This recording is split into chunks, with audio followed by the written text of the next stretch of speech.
এই করোনার মধ্যে পড়িয়াও বান্দা যদি তওবা করে বলতি, আল্লাহ আর আমি তাস খেলবো না, জুয়া খেলবো না, লুড্ডু খেলবো না, আর মদ পান করবো না রে আল্লাহ, আজকে থেকে আমি কোরআন তেলাওয়াত করব, 5 বেলার নামাজ পড়তি, আর মসজিদে গিয়ে ইমাম সাহেবকে বলতি 1 ঘন্টা কোরআন শিখায় দাও, আল্লাহর কসম ইন্তেকাল হওয়া মাত্র কবর জান্নাতের বাগান হয়ে যাইতো।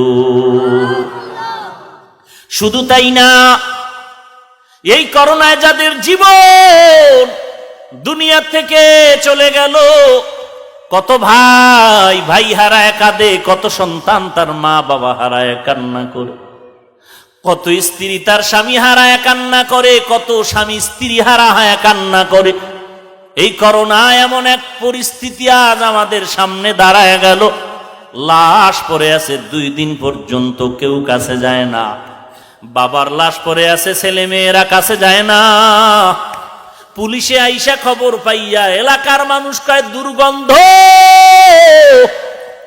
এরে সন্তান আজকে বাবার মাথার ঘাম পায়ে ফেলানো টাকার বাড়ির মধ্যে ঘুমাও, অথচ বাবার লাশটা দাফন করার জন্য যাইতে পারলি না। এই জমানায় করোনার ইতিহাসের পৃষ্ঠায় একদিন লেখা থাকবে, এই করোনার মধ্যে এই টুপিওয়ালা যাদের গালি দিছো, কোরআন পড়ার দরকার নাই বলেছো, ইমামের বেতন দেওয়ার দরকার নাই বলেছো, এই করোনার ইতিহাস সাক্ষী হয়ে থাকবে এই টুপিওয়ালারাই তোর বাবার লাশ দাফন করেছে। এই টুপিওয়ালারা কোনো প্রতিবন্ধকতায় তারা ঘরে থাকে না, বৃষ্টি নাই ঠান্ডা নাই, দৌড়াইতেছে সারা রাত, জানাজা পড়াইয়া লাশটা দাফন করেছে, আর পদে পদে সেই টুপিওয়ালাকে তুমি গালি দিয়েছো। ও আল্লাহর বান্দা, যেই বান্দা বগুড়ার রসমালাই খায় না, দধি খায় না, সে দধির মর্যাদা বুঝে না রে বাবা। যেই বান্দা কোরআন তেলাওয়াতের মজা পায় না, পড়ে না, সে মজাও বুঝবে না রে বাবা। আজকে তুমি আমাকে কোটি টাকা দিয়া যদি বলো টুপি ফালায়া দাও, দাড়ি ফালায়া দাও, কলিজা কেটে দিব, দাড়ি জীবনে ফেলবো না, টুপি ফালাবো না, এ দুনিয়ার থেকে যদি বিদায় করে দাও, আল্লাহর কসম নবীর সুন্নাত আমরা ছাড়বো না। কারণ এই দুনিয়াতে সম্মান, আখিরাতে সম্মান, ওই কঠিন দিনে সম্মান আমার নবীর সুন্নতের কারণে। আজকে টুপির কারণে গালি শুনিয়াও ফালাই না কেন? আমার নবীর সুন্নত আর আমার আল্লাহর গোলামি ছাড়া নাজাত নাই। কারণ 3.5 হাত মাটির বাসিন্দা যেদিন হয়ে যাব, যখন আমার ডানে আর বামে মাটি, ওই কবরে আমার আপন কেউ নাই, একটা টেলিফোনের ব্যবস্থা নাই, বাঁশবাগানের বাঁশ কাটি আমাকে এমন জায়গা রাখবে, দিনের বেলাও কেউ যায় না, সাপের ভয়। ওই বাঁশবাগানে মাটি খনন করিয়া আমাকে সাদা কাপড়ের প্যাকেট বানাইয়া অন্ধকার কবরে শোয়াইয়া মাথার মুষ্টি আর পায়ের মুষ্টি খুলিয়া আমার আপনজনেরা যখন পাড়াইয়া পাড়াইয়া মাটি দিয়া সবাই বিদায় হয়ে যাবে, কেউ আমার কবরের কিনারায় একটা বাতি নিয়েও দাঁড়াবে না, একটু সহযোগিতার জন্য দাঁড়াবে না। ওই চরমনের জমিনে ঘুমন্ত ওলিয়ে কামেল সৈয়দ ফজলুল করিম রহমাতুল্লাহ আলাইহি বারবার বলতেন, রে বাবা, আমি যদি গুনাহগার হইয়া কবরে যাই আর তোমরা যদি কবরের উপরে ফুলের মালা দাও, আমার লাভ নাই। কারণ যখন আমার সামনে মাটি দেওয়ার পরে সবাই যখন চলে যাবে, 2 জন ফেরেশতা আসি আমাকে বসাবে, বসানোর পরে সব কবরওয়ালাকে উঠাইয়া 3টা প্রশ্ন করা হবে। কোন দল কর্তা এটা জিজ্ঞাসা করা হবে না, তোমার কয়তলা বিল্ডিং আছে তাও জিজ্ঞাসা করা হবে না, তুমি কয় ক্লাস পড়ে আলেম হয়েছো তাও জিজ্ঞাসা করা হবে না। সবাইকে প্রশ্ন হবে 3টা, রবের পরিচয় দাও, ধর্মের পরিচয় দাও, রাহমাতুল লিল আলামিনের পরিচয়টা দাও। ওরে আল্লাহর বান্দারা, দুনিয়াতে যারা রবের গোলামি করছে তারা বলবে রব্বি আল্লাহ, আমার রব আর কেউ না, আমার রবের নাম একমাত্র আমার আল্লাহ, আল্লাহ ছাড়া আমার আর কেউ নাই। আমার ধর্ম আমার ইসলাম, আর কোন ধর্ম আমার নাই। এরপরে বলবে মদিনার নবী রাহমাতুল লিল আলামিনের পরিচয়টা দাও। আল্লাহর নবীর সাথে একটা রাস্তা করে দেওয়া হবে, আর বলবে এই ব্যক্তিরে চিনুনি। যারা নবীর সুন্নতের আমল করে গেল তারা দেখা মাত্রই বলবে ইনি তো সেই মায়ার নবী আমার।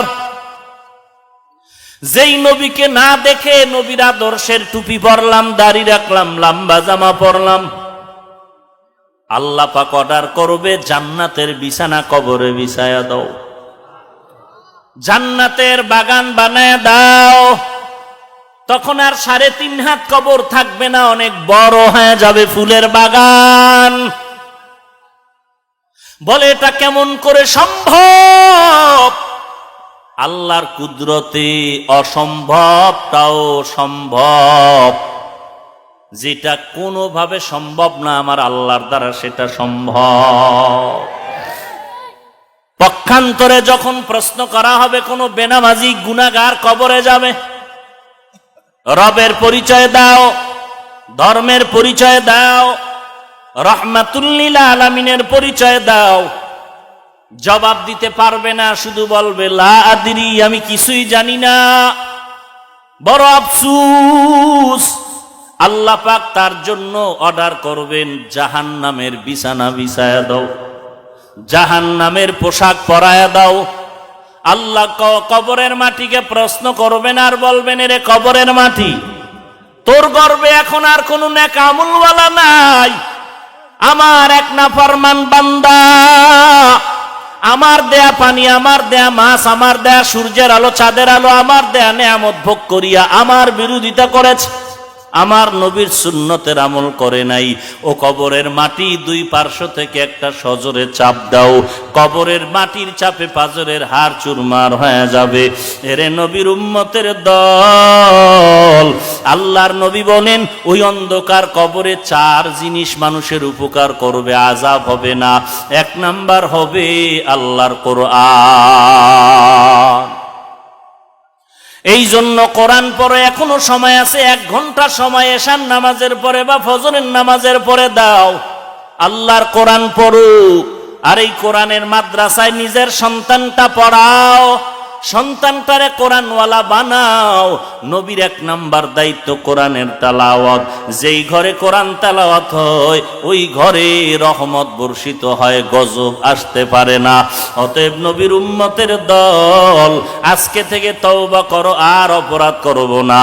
আল্লাহর কোরআনটা এত মজার, আজকে থেকে শিক্ষা করার চেষ্টা করব। নিজের স্ত্রী, নিজের সন্তানগুলোকে কোরআন পড়াবো এবং নিজেও গুনাহ থেকে বেঁচে আমলের লাইনে চলবো। তওবা করে কোরআন পড়ার নিয়ত যদি করো রে বান্দা, আল্লাহর দরবারে 2 হাত উঁচু করে দেখায়া দাও, ও দয়ার মালিক মেহেরবানি করে কোরআনের নূর আমাদের সিনায় দান করেন, কোরআন পড়ার তৌফিক দান করেন। প্রত্যেকটা মা বাবাকে কোরআনওয়ালা সন্তানের মা বাবা হওয়ার তৌফিক দান করেন। আয় আল্লাহ, কোরআনের যত মারকাজা মাদ্রাসা আপনি মেহেরবানি করে কিয়ামত পর্যন্ত কবুল করে নেন।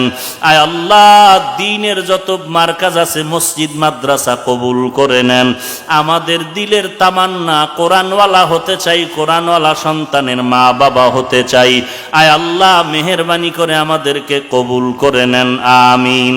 আলহামদুলিল্লাহি রাব্বিল আলামিন, ওয়াসসালাতু ওয়াসসালামু আলা সাইয়্যিদিল আমবিয়াই ওয়াল মুরসালিন ওয়া আলা আলিহি ওয়া আসহাবিহি আজমাইন। ইয়া আরহামার রাহিমিন, ইয়া আরহামার রাহিমিন, ইয়া আরহামার রাহিমিন। রব্বিরহামহুমা কামা রব্বায়ানি সগীরা। আল্লাহুম্মা ইন্না নাউযু বিকা মিনাল বারাসি ওয়াল জুনুনি ওয়াল জুজামি ওয়া মিন সাইয়্যিল আসকাম।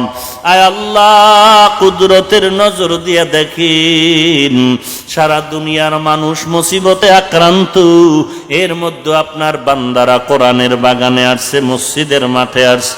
এই জায়গাটা মসজিদের জন্য ওয়াকফ করা জায়গা। আমার ভাই, সারা বাংলাদেশের মুসলমানের কলিজার মানুষ, আয় আল্লাহ জিহাদি ভাই এই মসজিদের জন্য জায়গাটা কিনেছেন রে আল্লাহ, এই জায়গা কিনে মসজিদে দান করেছেন, আপনি কবুল করে নেন। আয় আল্লাহ এই খেদমতের জন্য তার হায়াতে বরকত বানায় দেন। আয় আল্লাহ মসজিদের কাজ ধরবে, আপনি কবুল করে নেন। আয় আল্লাহ এই কাজের জন্য যা প্রয়োজন গাইবী খাজানার থেকে ব্যবস্থা করে দেন। আয় আল্লাহ মসজিদের বরকতে আয় আল্লাহ কামাই রুজিতে চলাফেরায় বরকত বাড়ায় দেন। এলাকাবাসীকে কবুল করে নেন, মা বোনদের কবুল করে নেন। আয় আল্লাহ প্রশাসনিকভাবে যারা কাজ করে সবাইকে দিনদার বানায় দেন। আয় আল্লাহ বাংলাদেশ মুক্তির দেশ বানায় দেন। সারা দুনিয়ার মানুষকে মহামারী থেকে চির মুক্তি দান করেন আল্লাহ। আয় আল্লাহ যারা দুনিয়া থেকে চলে গেছেন তাদের জান্নাত দান করেন। আমাদের মুরব্বী ওলামায়ে কেরাম, হাটহাজারীর হযরত সহ যারা দুনিয়াতে নাই সবাইকে জান্নাতের উঁচু মাকাম দান করেন আল্লাহ। আয় আল্লাহ আমরা যারা হাত তুলেছি অনেকের মা নাই, বাবা নাই, অন্ধকার কবর থেকে দোয়ার অপেক্ষায় আছে রে আল্লাহ। মেহেরবানি করে সবার কবর জান্নাতের বাগান বানায় দেন। আয় আল্লাহ